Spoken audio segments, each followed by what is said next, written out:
What's going on, guys? And I hope you're having a good one. The October season is about halfway over, so I thought it'd be a good time to share with you the best decks right now to climb to infinite, climb from 70 to 80, whatever it might be for you. The number one question I got asked while live streaming for the Twitch drops was, what is the best deck to cruise to infinite and beyond? So today I hope to answer that, even though some of these might be obvious. I want to talk and break down the decks and how to play them, and then also break down some MVP cards. So starting off with the MVP cards, it's no secret, Elsa Bloodstone is a freaking good card. She's in pretty much all of the best decks, and where I am confident you don't have to buy her to be competitive, we have to find ways to get rid of that, huge boost she gives all the great decks out there.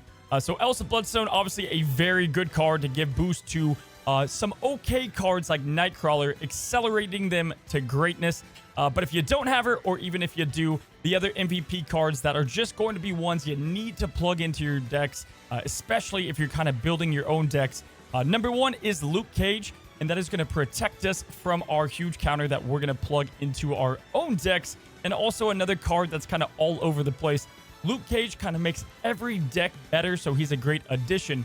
But guys, Shadow King right now is the card to be running in your deck. Shadow King is a huge MVP to take care of Elsa, Shuri, Angela, Kitty Pryde, you name it.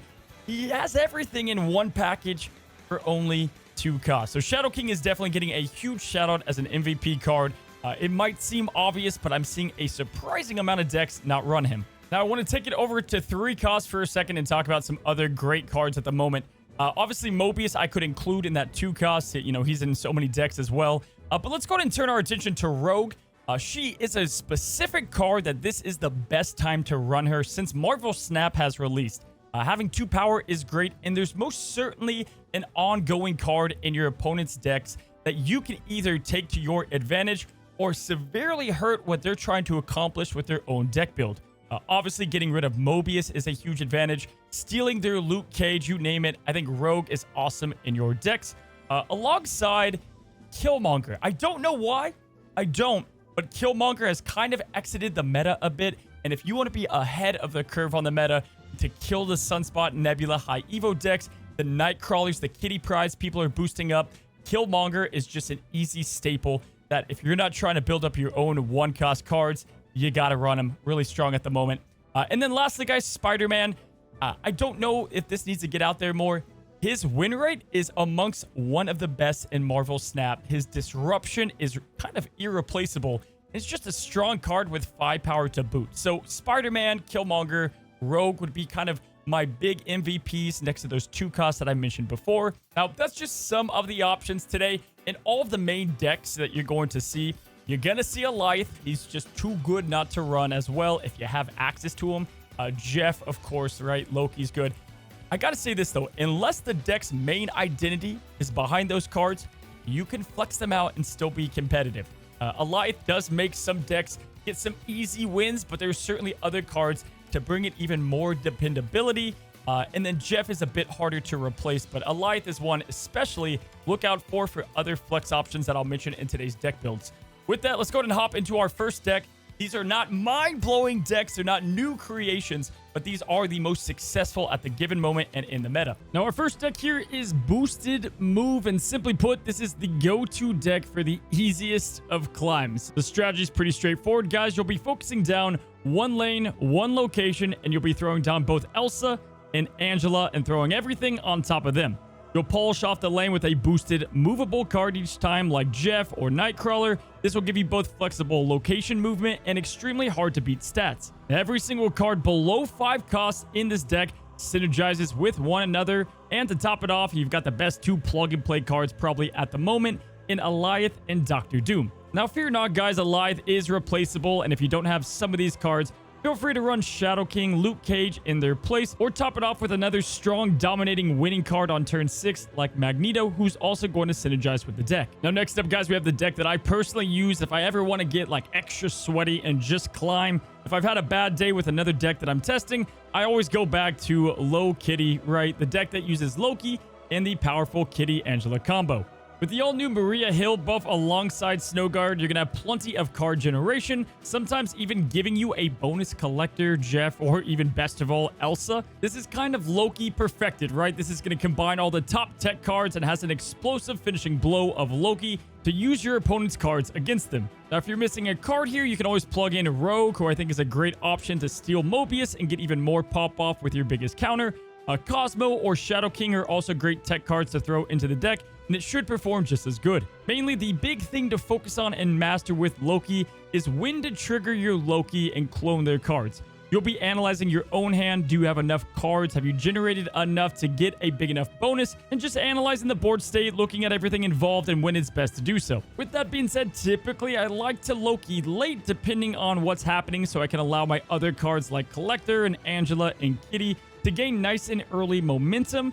But also sometimes you have to do it early and sometimes not at all, right? It all depends against the decks you're going against, and I plan on making a Loki guide to really captivate this in its fullest degree here soon. Moving right along, we've got Shuri, and of course, it doesn't get any easier than this. This is the list that's really performing well at the moment, and if your opponent does not identify that it's a Shuri deck fast enough, it's already going to be too late, and they're probably going to lose because they simply cannot stack up enough power in the lanes that they need to win. As a Shuri player, it's important to look at the locations your opponent is playing on, and if you can simply beat out what they're trying to do with the Red Skull big boosted combo, you want to play and attack that lane aggressively or focus down another where it's going to be too late for them to catch up. Obviously, we're going to be focusing on the big Red Skull, Vision, Typhoid Mary with the double power, followed by Taskmaster. But the reason this deck is even popping off more is the diabolical play when your opponent thinks you're going to Taskmaster and you just Alliath to win. Now, this is the Sauron Shuri build that you know, but we also have one that's just going to, you guess it, capitalize on Elsa and all the great movement packages that she has as well.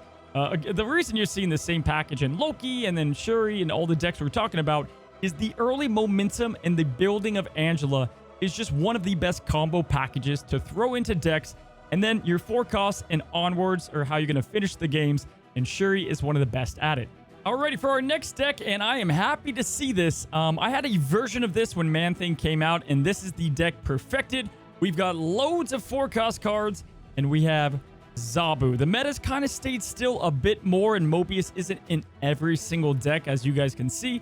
And with that, that's when Disrupt Hawk is at its best. We've got a Korg and the new Black Widow for disruption. You got Shadow King and Rogue for great tech options and countering. And then obviously Rock Slide being at 3 cost is the best he's been at his disruption role.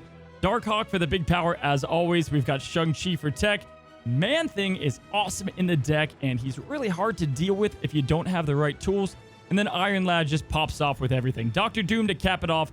This does have plenty of flexible card slots. You can flex out Man-Thing, you can flex out other cards in the list if you don't have them, but focus down on putting other powerful forecast cards, or obviously Alliath, maybe even America Chavez to get more dependable Zabu pulls. Now, next up, we've got Thanos making his return to the meta. Yes, he took a huge blow when the Soul Stone got an unexpected nerf. However, with Elsa coming into the game, you have so many stones to stack up locations early, and we're going to use those stones and the new Psylocke alongside our Time Stone to do exactly what he was doing before his nerf. Guys, Blue Marvel, Devil Dinosaur, Professor X, all these 5-cost cards, we're going to use early to our advantage, locking down a lane with Professor X and then winning with Alliath, or playing big cards with Devil Dinosaur and having Iron Lad to capitalize. This deck kind of does it all. Mobius can't hurt you because the Time Stone Psylocke are not affected by his power. Daredevil gives you some great vision, and honestly, if you have the cards here and even everything outside of Alliath, once again, this is going to be a great deck to climb with. Daredevil kind of helps you out on what to do on turn 5, and you have plenty of flexible options to seal up and win the lanes. Mainly, guys, if it looks like you're going to win a lane with Professor X and cheating him out as early as possible, or you have some crazy finishing combo, just snap beforehand. If they're not protecting their big cards with a Shuri deck and they don't have armor, snap if you got Shang-Chi. Knowing when to snap before it's too late is going to be key to Thanos here, and obviously just about any other deck. Now let's move on to our last deck. There are plenty of great decks out there, but we're going to take it back and rewind to the August meta. We have Dependable Destroy. Now right off the bat, I do want to highlight this is not the perfected Destroy list, but I do think it's probably one of the strongest at the moment. Lady Deathstrike, X23, these cards are replaceable. They do things really well, and so if you don't have X23, you can expect results to go down a little bit. But Hulkbuster and Taskmaster, hell, sometimes I prefer to plug those in instead of these cards. In Death right now, because of Mobius, can be just a completely dead card. Even though it's Destroy, you don't want a dead card in your deck. So you can definitely play another option instead of her. But the strategy stays the same. Pretty simple, guys. Get the Nova Forge out there at a new 1 cost to get your dead pool as big as possible. And you can also obviously get Hulkbuster involved. Every turn, just focus on destroying. You can look at in a deck tracker, which obviously I have in my description, to get Iron Lad to pop off when it's best available. Iron Lad copying something like Venom, Lady Deathstrike, Null. All of those are pretty much game winners, and yet another reason to get rid of Death because it's a useless copy. Altogether, Destroy is still in a great place. As I said before, Killmonger is just not in enough decks, and in this deck, you get him helping you out and working as a tech card. So hopefully that helped you guys a little bit on what decks are doing pretty good at the moment. And of course, we're always going to continue to push the meta into new creative directions here on the channel. Got a lot of deck guides to come, and also we will be doing the meta deck report. It's been a month or so, but I definitely have it planned.